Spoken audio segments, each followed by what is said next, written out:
Bhavnagar Talaja highway નજીક આવેલા મામસાના પાટિયા પાસે નેસવડ એપ્રોચ રોડનું કામ ચાલી રહ્યું છે। ગ્રામજનો દ્વારા આ કામમાં બોગસગીરી થઈ હોય તેવો આક્ષેપ લગાવાયા છે। ઘોઘા તાલુકાના નેસવડ ગામથી ભાવનગર તળાજા હાઈવે પર જતો મેઇન નેસવડ એપ્રોચ રોડનું કામ હાલ ભાગ્યલક્ષ્મી કન્સ્ટ્રક્શન દ્વારા કરવામાં આવી રહ્યું છે, જે ખૂબ જ નબળું કામ થાય છે। નહિવત સિમેન્ટ વાપરવામાં આવે છે।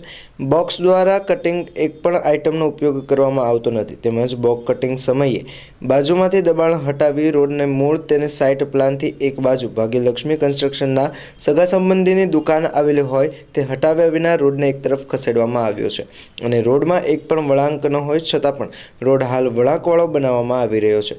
ગ્રામજનો અને ગ્રામ પંચાયતના સભ્યો દ્વારા ઉપરોક્ત બાબતે એજન્સીને જાણ કરતા દાદાગીરી ભર્યા જવાબો આપે છે। આ ઉપરાંત રોડ નજીક બની રહેલ નાળાની કામગીરી પણ નબળી હોય તેવું ગ્રામજનોનું કહેવું છે। આ ઉપરાંત આ રોડ મુખ્ય છે, તેમ છતાં આ રોડની કામગીરી વખતે અન્ય કોઈ બાયપાસ રોડની જોગવાઈ કરવામાં આવી નથી।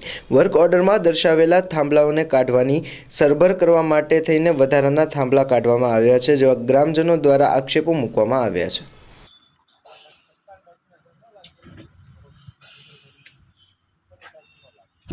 નામ ડાબી પ્રેમજીભાઈ ઝવેરભાઈ, ગામ નેસવડ। મારું કહેવાનું એમ છે કે નેસવડથી જે એપ્રોચ રોડ ચાલુ છે મામસા પાટિયા સુધીનો, ત્યાં નાળાનું કામ નબળું થાય છે, પછી રોડનું કામ નબળું થાય છે, અને જે થાંભલા નડે છે એ કાઢવાના હતા એ કાઢ્યા નથી અને બીજા કાઢ્યા છે। અને અમારી વાડી સાઈડ વધારે લે છે એ લોકો, અને પડખ્યા જગ્યાએ પડી રાખવા એવું બધું કર્યું છે। તો તમે સ્થળ ઉપર આવીને તપાસ કરો એવી મારી નમ્ર વિનંતી છે।